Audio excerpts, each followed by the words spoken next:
ایک سوال کسی نے بھیجا ہے کہ جمعے کے خطبے کے دوران جب مفتی صاحب کھڑے ہو کے خطبہ دے رہے تھے تو اس وقت کس حالت میں بیٹھنا چاہیے، اور جب وہ دو خطبوں کے درمیان میں بیٹھ جاتے ہیں تو اس وقت دعا مانگنے کا طریقہ کیا ہونا چاہیے، اور اس کے بعد پھر ہماری کیا حالت ہوگی؟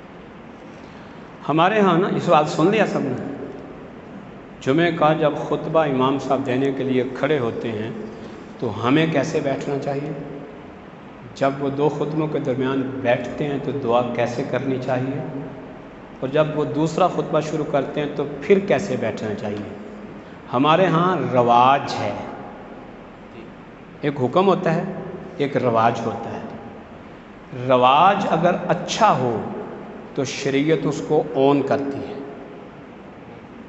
رواج اگر اچھا ہو، کوڑا بٹا سنا ہے؟ بزرگوں نے سنا ہوگا، کوڑا بٹا اچھا رواج ہے، چل رہا ہے۔ رواج اگر اچھا ہو تو شریعت اس کو اون کرتی ہے۔ شریعت نے با ادب بیٹھنے کا حکم دیا ہے اور سننے کا حکم دیا ہے، با ادب بیٹھنے کا اور سننے کا۔ ہمارے ہاں رواج یہ ہے کہ دو زانو بیٹھتے ہیں، پہلے خطبے میں ہاتھ باندھ کے بیٹھتے ہیں، دوسرے خطبے میں اتحیات کی صورت میں بیٹھتے ہیں۔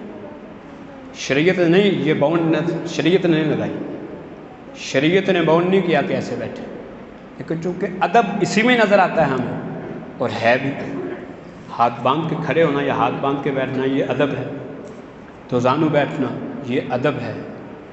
ادب سے بیٹھنا شریعت کا تقاضا ہے۔ جیسے آپ بیٹھ سکتے ہیں، کوئی چوکڑی مار کے بیٹھ سکتا ہے تو بھی بیٹھ سکتا ہے، گھٹنے کھڑے کر کے بیٹھنے سے شریعت ناراض ہوتی ہے۔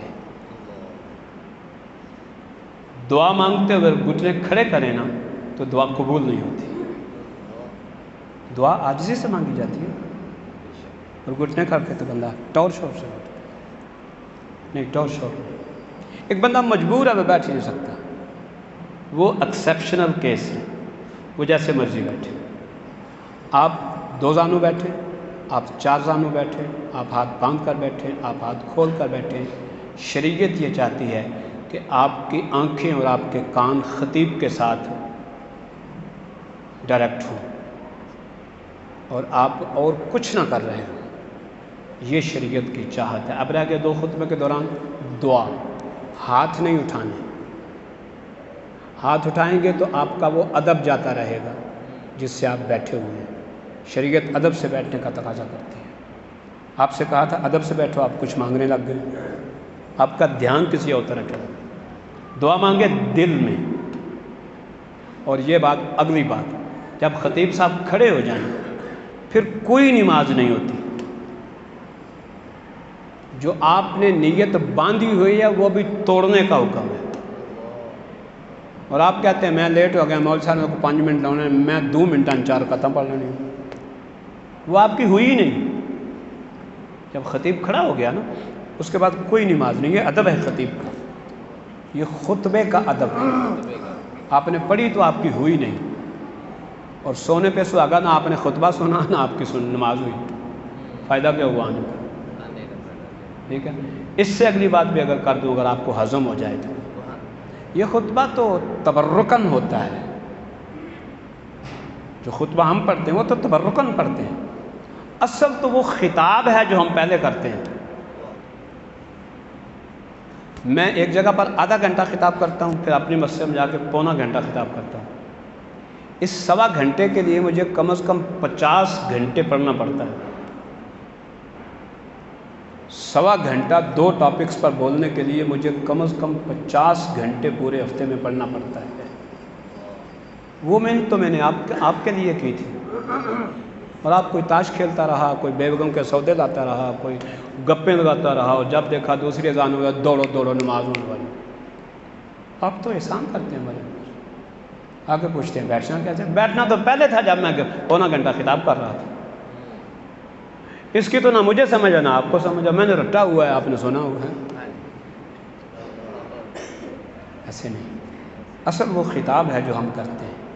یہ تو سرکار کی سنت جاری ہے کہ حضور کی مبارک زبان عربی تھی، کچھ کلمات، کچھ آیات، کچھ احادیث، کچھ درود و سلام ہم اس خطبے میں پڑھ دیتے ہیں کہ اس سنت کا فیض بھی ملتا رہے۔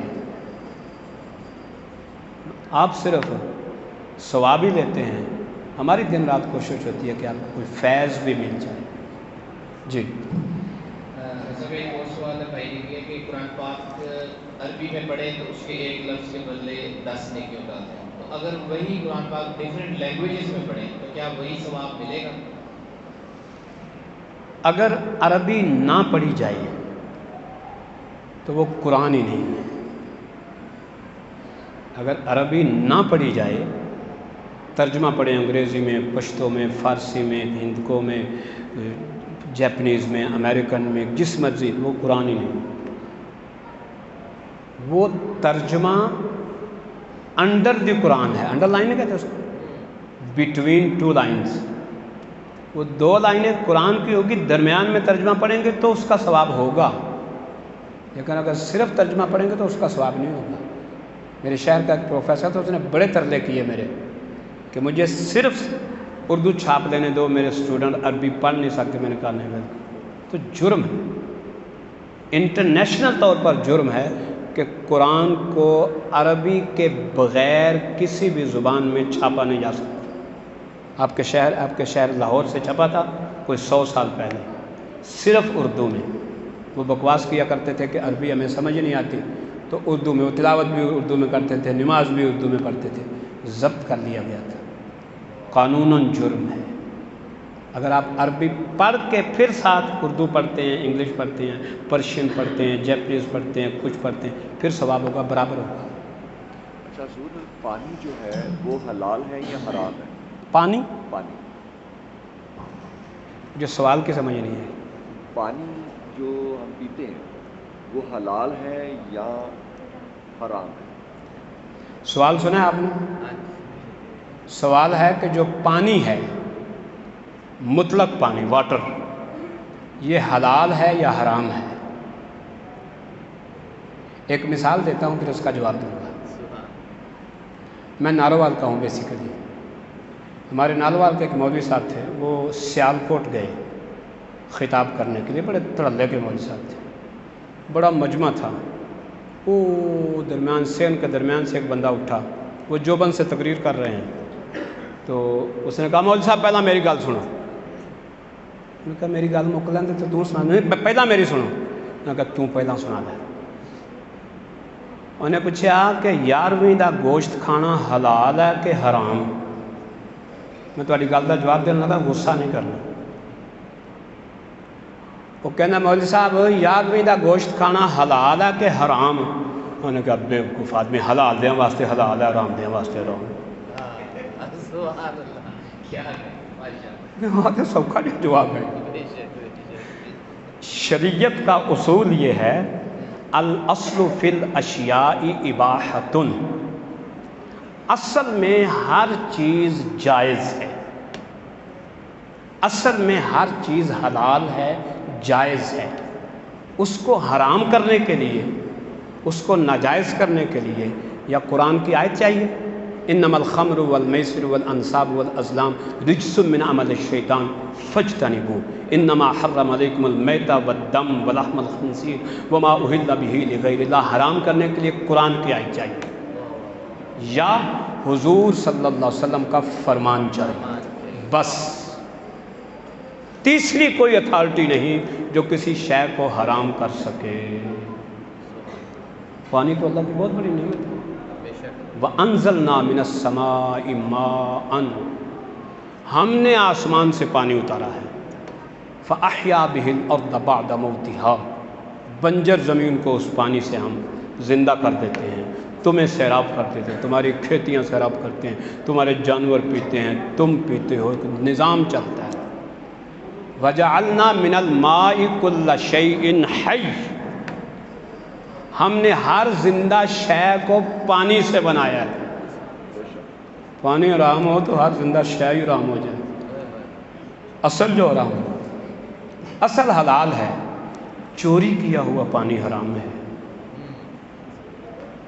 ایک مشکل سی بات کہوں، عدم اللہ آپ کے خلاف ہو جائے گا۔ میں نے جو بات کہنی ہے ان کے کہنے پہ کہنی ہے، گالیاں مجھے نہیں دینی، انہیں دینی ہے یا انہیں دینی ہے، دو بندے۔ آپ کی مسجد میں فلٹر لگا ہوا ہے؟ وہاں سے پانی گھر لے جانا یہ حرام ہے. ہن تسی جانو تو یہ جانو.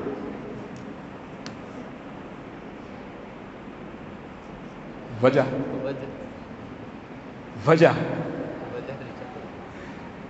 وہ مسجد کی ٹوٹیوں میں پانی ہے نمازیوں کے وضو کرنے کے لیے، اور فلٹر کا پانی جو مسجد میں لگا ہے وہ ہے نمازیوں کے پینے کے لیے. طرفہ تماشا پتہ کیا ہے؟ طرفہ تماشا یہ ہے کہ غیر مسلم NGOs فلٹر پلانٹ بیچتی ہیں، ہمارے جاہل اور بے دین حکمران وہ مسیتوں میں لا کے لگا دیتے ہیں میری اور آپ کی لڑائی کروانے کے لیے، کہ مولوی کہے گا مسجد سے پانی لے جانا حرام ہے، ملا کہے گا مولوی پاگل ہے. گورنمنٹ نے لایا حرام کس طرح؟ گورنمنٹ نے لایا یہ اس کر کے مسجد سے کہ میں تے تسی لڑیے. اس کا بل کون دیتا ہے؟ اس فلٹر پلانٹ پہ جو لگا موٹر لگی ہے اس کا بل کون دیتا ہے؟ مسجد دیتی ہے. مسجد کا تو یہ قالین پھٹ جائے نا تو مولوی صاحب اپنے کمرے میں نہیں ڈال سکتے، مولوی صاحب اپنے کمرے میں نہیں ڈال سکتے. یہاں مسجد کا صدر بیچ دیتا ہے، پورا محلہ لے جاتا ہے، سستے قالین بک رہے ہیں مسجد میں. صدر بھی گناہ گار، پورا محلہ بھی گناہ گار.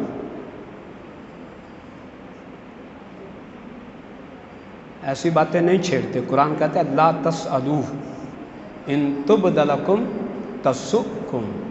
ایسے سوال نہ کیا کرو، ہم بتائیں گے تو آپ پھنس جاؤ گے. سوال کیا ہے جو آپ گفتگو کرتے ہیں؟ محترم جناب عزیز فیاض صاحب، آپ ڈاکٹر بھی ہیں. اس سے پہلے جو سال گزرا اس پلر کے قریب کھڑے ہو کے میں سیدھا کھڑا تھا. آج یہ میرا پورا وجود کھڑے ہونے کے قابل ہے. تو میں آپ سے ایک گزارش کرنا چاہتا ہوں تو کچھ وضاحت فرمائیں. جب نبی کریم صلی اللہ علیہ وسلم وضو فرماتے تھے تو پانی کتنا استعمال کرتے تھے، اور آپ جب طہارت کرتے تھے غسل کرتے تھے تب کتنا کرتے تھے؟ اور اس کا میں واپسی میں آپ کو جواب دوں گا کہ ہماری اس مسجد میں یا پورے پاکستان کی مسجد میں جتنا پانی وضو کے لیے خرچ ہوتا ہے، ضائع ہوتا ہے، اس نسبت میں نے جی صاحب سے گزارش کی. تو میرا یہ سوال ہے کہ پانی حلال ہے یا حرام ہے؟ جتنے بچے جتنے میرے جیسے داڑیوں والے کم عقل کے مالک ہیں مسجد میں آتے ہیں، ٹوٹی کھولتی ہے، صابن نیچے رکھ کے گیلا اور بات کرتے ہیں لوگوں سے. اگر میں بیان کیا تو ٹوٹی چھوڑتی اس کا یاد ہی نہیں، موبائل سے بات کر رہے ہیں. اور ہمارے جتنے یہ بچے ہیں 12 سال 15 سال کی عمر میں ان کا بھی یہی کلچر ہے، نہ تو گھر والے انہیں تعلیم دیتے ہیں نہ آ کر تعلیم پر عمل کرتے ہیں. تو میں آپ سے جو گزارش کرتا ہوں سب سے پہلے تو یہ میری ایک جو پریشانی کیونکہ آپ ڈاکٹر ہیں اس کے لیے بھی مہربانی فرمائیں. اور باقی جو کچھ میں نے گزارش کی ہے کہ نبی کریم صلی اللہ علیہ وسلم کا وضو کا پانی کتنا استعمال تھا اور ہاتھ کے لیے یہ نیکی فرمائیں. اپنے بارے میں کیا کہا ہے؟ مجھے کیا ہے؟ جسم جو ہے نا وہ 7 فیٹ تک کھڑا نہیں ہو سکتا، تو اس کے لیے جو ہے وہ تشخیص جو ہے نا اس کے حوالے سے فرمائیں. ایک بات آپ نے کی ہے کہ لوگ پانی ضائع کرتے ہیں. قرآن کا حکم ہے کلو وشربو ولا تسرفو. کھاؤ پیو جتنا مرضی لیکن ضائع نہ کرو. ضائع کرنا گناہ ہے، لیکن اس میں پانی کا کوئی قصور نہیں ہے کہ وہ پانی حرام ہو جائے. یہ نہیں، جو حضور صلی اللہ علیہ وسلم نے یا شریعت نے مقدار بتائی ہے پانی وضو کے لیے اور غسل کے لیے، ایک پیمانہ ہوتا تھا مد، میم دال مد. اگر آپ کسی گاؤں سے ہیں تو ٹوپا اور دڑوپا سمجھتے ہیں؟ دڑوپا مینس مد، اس کو سیر بھی کہتے تھے اور مد بھی کہتے تھے اور دڑوپا بھی کہتے تھے. فارسی میں اس نے اس کو سیر کہا ہے. اس میں آپ ایک لوٹا کہہ دیں، جتنا پانی ایک لوٹے میں آتا ہے، عام نارمل لوٹا، اسمبلی والا نہیں، یہ جو لوٹا یہاں ہوتا ہے، اس لوٹے سے وضو کرتے تھے حضور صلی اللہ علیہ وسلم، اور 3 مد مینز 3 لوٹے، اس سے غسل کرنے کی کم از کم حد ہے کہ اس سے کم نہیں، لیکن جو شریعت کا حکم ہے اتنے پانی کا ہے جس سے آپ کی گندگی زائل ہو جائے، وہ 3 مد ہوں، وہ 6 ہو جائیں، وہ 7 ہو جائیں، 3 سے کم ہوں گے تو آپ کا غسل نہیں ہوگا، اور 1 سے کم ہوگا تو آپ کا وضو نہیں ہوگا۔ وضو میں اعضاء پر پانی بہانا ہوتا ہے، 1 مد سے کم ہوگا تو وہ ملنا ہوگا، ملنے سے وضو نہیں ہوتا، بہانا ہے جو چل جائے، اسی لیے حضرت نے کہا کہ ایسے کر کے کرو تاکہ وہ سارے جسم بازو پر چل جائے، اور 1 دفعہ پورے جسم پر پانی بہانا اور اس کو مل کے دھونا، یہ واجب ہے غسل میں۔ اب رہ گئی یہ بات کہ آپ جیسے یا میرے جیسے بندے داڑھی کو پورا غسل کرواتے ہیں تو کتنا پانی ضائع کرتے ہیں، یہ لیک آف نالج ہے۔ یہ جو میری داڑھی ہے اس کا اگر ظاہر گیلا ہو جائے تو مجھے اندر سے اس کو بھگونے کی ضرورت نہیں ہے، اور اگر کسی کی داڑھی ورلی ہے، وہ یہاں آئی کوئی نہیں ہے، تو اس کو ہے کہ وہ اپنی ساری پوری داڑھی کو بھگوئے۔ یہ ہے لیک آف نالج، ہم بتاتے نہیں، آپ پوچھتے نہیں۔ اب رہ گئی ان بچوں کی بات۔ ان بچوں کو اگر ہم ان ٹوٹیوں پہ نہیں بیٹھنے دیں گے، ان کو وضو کون سکھائے گا؟ ان کی ماں نے تو معذرت کے ساتھ، ان کی ماں نے تو ان کو منہ دھونا نہیں سکھایا، ان کے باپ نے تو ان کے سامنے وضو نہیں کیا۔ ماں کی ڈیوٹی بھی میں دے رہا ہوں، باپ کی ڈیوٹی بھی میں دے رہا ہوں، بجلی کا بل بھی میں دے رہا ہوں، سڑی ہوئی موٹر کو وائنڈ بھی میں کروا رہا ہوں۔ پورے محلے کے بچوں کو کھلی اجازت ہے کہ مسجد میں آئیں، 20-25 میں نے ٹوٹیاں لگائی ہوئی ہیں، اور مہینے 2 مہینے کے بعد 3-4 تبدیل بھی کرنی پڑتی ہیں۔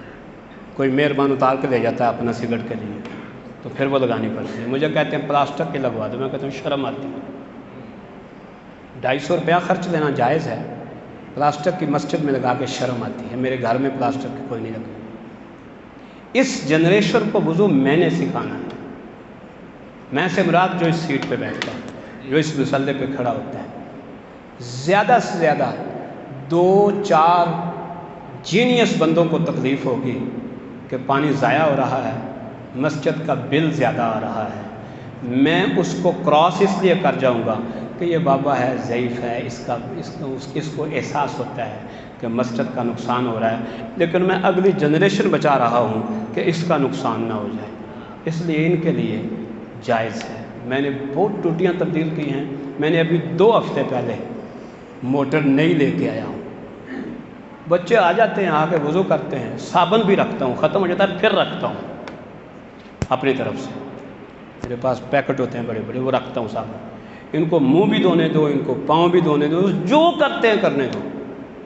بابیوں پہ میں نے بین لگایا ہوا ہے، دفعہ 44 لگائی ہوئی ہے کہ کوئی بابا میری مسجد میں آ کے کسی کو ڈانٹ نہیں سکتا، بل میں نے دینا ہے، موٹر میں نے تبدیل کرنی، مسجد میری اپنی ہے، اپنی سے مراد وہ جگہ میری ہے، پیسے میں اپنے سورسز سے اکٹھے کرتا ہوں، کسی سے پیسے مانگتا نہیں جو مجھے کہے بے لت کا بہتا کیوں آیا ہے، بہت آیا تو میں جانوں، تھوڑا آیا تو میں جانوں۔ میں جنریشن بچانے کے چکر میں ہوں، اور آپ بڑی محبت کے ساتھ مسجد کا بل کم کروانے کے چکر میں ہیں۔ فیصلہ آپ نے کرنا ہے، جنریشن بچانی ہے کہ بل بچانا ہے۔ معذرت کے ساتھ حسب یہ سوال پوچھا کہ دفتر میں باجماعت نماز پڑھ سکتے ہیں اگر امام سنی مسلک کا نہ ہو تو، اور دوسرا نماز میں سورہ فاتحہ کے ساتھ جو سورت ملائی جاتی ہے ان کی ترتیب ضروری ہے؟ اچھا، ترتیب میں جواب الٹ دوں گا، ترتیب ضروری ہے، جو ترتیب نزولی ہے نا، جو ترتیب دی ہوئی ہے اس وقت، یہ اللہ کی طرف سے ترتیب ہے۔ کچھ بیوقوف کہتے ہیں یہ عثمان غنی رضی اللہ عنہ کی ترتیب ہے، اور وہ قصداً اس کو الٹ کر پڑھتے ہیں۔ قصداً والناس پہلی میں پڑھ کے دوسری میں قل هو اللہ پڑھیں تو نماز نہیں ہوتی قصداً، کیونکہ یہ ترتیب منزل من اللہ ہے، اللہ کی طرف سے نازل کرتا ہے۔ اور اگر بھول کے، حکم یہ ہے کہ جب آپ نے فاتحہ ختم کی، جس صورت کا جملہ آپ کے منہ سے نکل آیا فی البدی آپ نے وہی پڑھنی ہے۔ پہلی رکعت میں قل اعوذ برب الناس آپ کے منہ سے نکلا تو پڑھیں، دوسری میں آپ کانشیس ہو جائے گا پیچھے سے کوئی پڑھیں گے پھر ترتیب سیدھی کر لیں۔ بھول کے ہو جائے تو معاف ہے، قصداً ترتیب الٹ کریں گے تو نماز نہیں ہوگی۔ اب آ گئی پہلی بات، اس کا جواب تھوڑا سا تفصیل سے دینا پڑے گا۔ قرآن پاک میں ہے لولا، آگے ہے لہدمت صوامع و بیع و صلوات و مساجد لولا دفع اللہ الناس، لولا دفع اللہ الناس بعضهم علی بعض، اگر اللہ، میں اس کا ترجمہ کرتا ہوں، اگر اللہ بکھرے ہوئے لوگوں کو روکنے کے لیے، اگر اللہ بکھرے ہوئے لوگوں کو روکنے کے لیے کوئی اتھرا سا بندہ کھڑا نہ کرتا تو پھر لہدمت صوامع و بیع و صلوات و مساجد۔ جب قرآن نازل ہو رہا تھا 4 بڑے بڑے مذاہب کے لوگ تھے، 4 ہی عبادت گاہیں تھیں۔ صوامع یہودیوں کی عبادت گاہ، بیع یہ ہندوؤں کے، و صلوات عیسائیوں کے، و مساجد مسلمانوں کے۔ اگر اللہ بدماشوں کے سامنے کوئی سر پھرا دیندار کھڑا نہ کرتا تو کلیسے، مندر، گرجے اور مسجدیں تباہ ہو جاتی۔ اگلی بات سمجھنے والی ہے، یذکر فیہا اسم اللہ کثیرا، جن میں اللہ کا کثرت سے ذکر ہوتا ہے۔ قرآن کی آیت کلیسے میں بھی اللہ کا ذکر ہوتا ہے، مندر میں بھی کثرت سے اللہ کا ذکر ہوتا ہے، اور یہودیوں کی عبادت گاہ میں بھی اللہ کا کثرت سے ذکر ہوتا ہے، اور مسجدوں میں بھی ہوتا ہے۔ قرآن کی آیت ہے، بچوں نے بھی بتائی بھی ہے۔ جہاں اللہ کا کثرت سے ذکر ہوتا ہے، آپ میں سے کسی نے کسی گرجے میں نماز پڑھی؟ بے شک آپ کے گھر کے سامنے ہو، نہیں پڑھی؟ مندر میں، صوامع میں، وہ تو یہاں ہے ہی نہیں، یہودیوں کے یہاں ہے ہی نہیں، مندر ہیں اور گرجے ہیں، کیوں نہیں نماز پڑھتے وہاں؟ اللہ کہتا ہے ان میں میرا کثرت سے ذکر ہوتا ہے جی یہ آیت، یذکر فیہا اسم اللہ کثیرا۔ وہاں آپ نماز نہیں پڑھتے، جس کی ڈاٹ مسجد جیسی ہے وہاں آپ چلے جاتے ہیں، ساڑھے گھر لگے ہوئی سی مسجد کی ڈاٹ سمجھتے ہیں؟ یہ اس کے ڈیزائن، اوپر گنبد لگے ہوئے ہیں، مینار بنے ہوئے ہیں، ڈاٹیں ویسی نوک والی بنی ہوئی ہیں۔ میں نے 9 سال ننکانہ میں جمعہ پڑھایا ہے۔ جب مین روڈ سے ننکانہ بائی پاس میں داخل ہوتے ہیں تو دروازہ بنا ہوا بڑا سا، اس پہ مینار بھی لگے ہیں، اس پہ گنبد بھی لگے ہیں، اس پہ آرچیں بھی لگی ہوئی ہیں۔ تو کیا وہ سڑک مسجد ہے؟ اندر بہت سارے وہ ان کے گردوارے ہیں، بڑے بڑے خوبصورت اور ڈیسنٹ مینار اور گنبد بنے ہوئے ہیں، کیا وہ مسجدیں؟ نہیں۔ جملہ ہضم کرنا ہے، نہ ہو سکے تو پھکی میرے پاس ہے، جاتا ہوا دے جاؤں۔ اگر ڈاٹ مسجد والی ہو تو گردوارہ مسجد نہیں ہوتا، وہابیوں کی مسجد کیسے مسجد ہوتی ہے؟ دیوبندیوں کی کیسے مسجد ہوتی ہے؟ شیعوں کی کیسے مسجد ہوتی ہے؟ ابھی آپ کی پچھلی حکومت نے یہ بل پاس کیا کہ جن جن عبادت گاہوں پر مینار اور گنبد مرزائیوں نے بنائے ہیں ان کو گرا دیا جائے۔ سرحد میں گرائے گئے، پنجاب میں گرائے گئے، وہ مسجدیں نہیں تھی، ان پہ حکم تھا مسجد دکھا تو گرا دو اس کو، سمجھ نہ آئے تو 10واں پارہ پڑھ لیتے ہیں۔ لمسجد اسس علی التقوی من اول یوم احق ان تقوم فیہ رجال یحبون ان یتطہروا، اور لمسجد درارا، ایک مسجد قباء ہے جس کی تعریف اللہ کر رہا ہے، اور قباء سے واکنگ ڈسٹینس پر ایک مسجد ہے جسے اللہ شرارتیوں کی مسجد کہہ رہا ہے، وہاں اللہ اور اس کے رسول کے خلاف پروپیگنڈے ہونے ہیں۔ کیا کہا؟ لا تقم فیہ ابدا۔ کسے کہا؟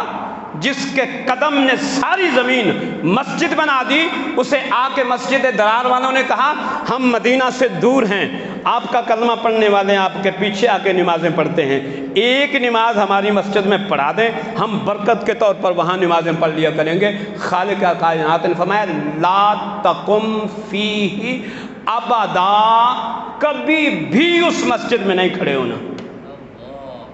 نعرہ تکبیر، نعرہ رسالت، نعرہ تحقیق، علماء اہل سنت۔ آپ کے نبی کو مسجد کا نام لے کر کہا وہاں کھڑا نہیں ہونا، آپ باجماعت نماز پڑھنے چلے جاتے ہیں۔ کوئی حیا نہیں آپ میں؟ غیرت نہیں آپ میں؟ انسان ہے آپ، پھر آپ مسلمان ہیں، پھر آپ نے باروں بار جنت جانا ہے؟ آپ کو شرم نہیں آئی؟ آپ نے اللہ کے کلام کو جھٹلا دیا، آپ نے اپنے نبی کو جھٹلا دیا اور کہتے نہیں ساڑھے گھر لگے ہوئی ہے اسی باجماعت نماز پڑھیں۔ لعنت آپ کی نمازوں پر۔ میں اپنے جملوں کا ذمہ دار ہوں جتنے بولتا ہوں، میرا اعلان ہے میں جو جملہ بول کے جاؤں مرنے تک میں اس کا ذمہ دار ہوں، اور اگر میرے مرنے کے بعد آپ کو یاد آئے یہ میرا بیٹا بیٹھا ہے، اس سے پوچھ لینا میری قبر کہاں ہے، میری قبر سے جا کے پوچھنا یہ بکواس تو نے کی تھی، اللہ کی قسم کھا کے کہتا ہوں قبر سے جواب دوں گا نہیں بکواس کی تھی۔ کیا بات، کیا بات۔ نعرہ تکبیر، نعرہ رسالت، نعرہ تحقیق، تاجدار ختم نبوت۔ میرا کسی سے کوئی کلیش نہیں ہے، میرے تو کلیش ہی آپ کے ساتھ ہے، میرے تو کلیش ہی آپ کے ساتھ ہے۔ وائی ناکامی، متاع کارواں جاتا رہا اور کارواں کے دل سے حصہ سے زیاں جاتا رہا۔ تو 26 پڑھنے گیا تیری ایک بھی نہیں ہوئی، قبر چنا لمیا پا لینا۔ ہاں جی کنیاں پڑھیاں سن، میں جب 7 پڑھتا ہوں سا، انہاں پوچھنا پتر پڑھتا کتنے ہوں سا، یہ تو سنا ذرا۔ نہیں وہ میرے گھر لگے ہوئی سے، تو گھر پڑھ نہیں تھا، تیرے گھر لگے گرجا نہیں سی؟ اللہ فرماندہ میرا ذکر کس گرجے چ کثرت نہ ہوندا، یذکر فی اسم اللہ کثیرا، قرآن کی آیت۔ تیرے گھر لگے مندر ہے وہاں نہیں پڑھتا تھا؟ یہ خانہ استعمال کرنے کے لیے دیا اللہ پاک، یہ خانہ خالی ہو گیا تو اس کی قیمت نہیں لگنی، اس کو استعمال نہ کیا نا تو یہ 0 میٹر رہ گیا تو آپ کو ملنا کچھ نہیں، اس کو استعمال کرنا پڑے گا۔ نماز کسے کہتے ہو؟ آخری بات ہے میری، نماز کسے کہتے ہو؟ ایمان کسے کہتے ہو؟ اللہ کو ماننا ایمان نہیں ہے، اللہ کو ماننا ایمان نہیں ہے، دن رات سجدے کرنا ایمان نہیں ہے، کعبے کے طواف کرنا ایمان نہیں ہے، 40 روزے رکھنا بھی ایمان نہیں ہے۔ اب عیسائیوں نے رکھے ہیں، انہوں نے 40 رکھے ہیں، ہم سے 30 نہیں پورے ہوئے۔ صدقہ و خیرات کرنا بھی ایمان نہیں ہے، غلامی مصطفیٰ ایمان ہے۔ سبحان اللہ، سبحان اللہ، سبحان اللہ۔ وہ ہے تو آپ مومن ہو، وہ نہیں ہے تو ہماری جوتی بڑی قیمتی ہے، اس کی ٹھوکر پہ نہیں رکھیں گے آپ۔ اب غلام مصطفیٰ نہیں ہے تو ہم آپ کو بندہ بھی نہیں سمجھتے. آپ نمازیں پڑھنے کو ایمان سمجھ رہے ہیں؟ نہیں. نعرہ تکبیر، نعرہ رسالت، نعرہ تحقیق، غلام ہے، غلام ہے کس عمر میں؟ رسول میں جو ہو نہ عشق مصطفیٰ. نماز وہاں پڑھو جہاں ہوتی ہے. میں حافظ قرآن عیسائی دکھا سکتا ہوں، میں دورہ حدیث کیے ہوئے عیسائی دکھا سکتا ہوں، میں شیخ الحدیث عیسائی دکھا سکتا ہوں، میں شیخ القرآن یہودی دکھا سکتا ہوں، اور یہ سب کچھ آپ کے شہر میں دکھا سکتا ہوں.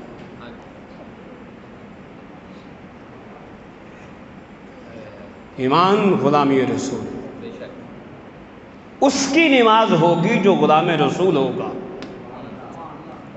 جو غلام رسول ہی نہیں ہے اس کی تو نماز نہیں. آپ کو 26-27 کا ثواب کیسے دے گا؟ آپ ایک کا ثواب لے لو بابا، اپنی گنتی پوری کر لو. جی حافظ صاحب نے پوچھا ہے کہ کس عمر کا حافظ مصلی پہ کھڑا ہو سکتا ہے؟ 13 سال سے پہلے اس پر نماز فرض نہیں ہوتی. 13 سال سے چھوٹا حافظ ہو تو فرض بھی پڑے گا تو نفل ہوں گے.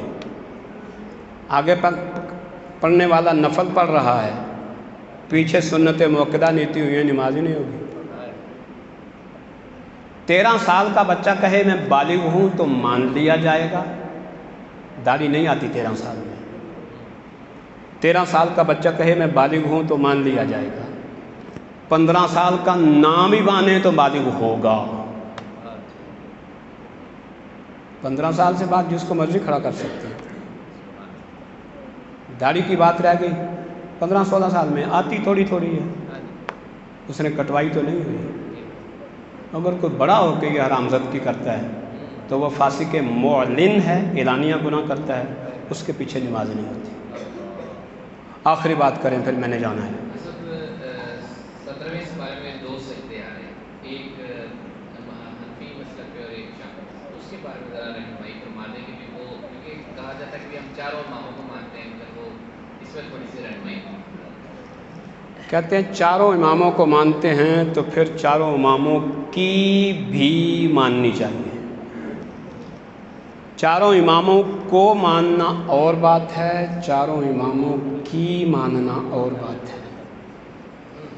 میری سننا ذرا. امام شافعی کا مسلک یہ ہے کہ اگر ایک پیالی دودھ میں 3-4 قطرے شراب کے یا پیشاب کے مل جائیں تو ناپاک نہیں ہوتی. پیش کروں آپ کو پینے کے لیے؟ نہیں نہ پیوں. امام اعظم ابو حنیفہ کا مسلک ہے اور شیر خدا رضی اللہ عنہ کا مسلک ہے. امام اعظم کا مسلک ہے ایک قطرہ بھی مل جائے کڑاہ میں تو کڑاہ کا دودھ حرام ہو گیا، ناپاک ہو گیا.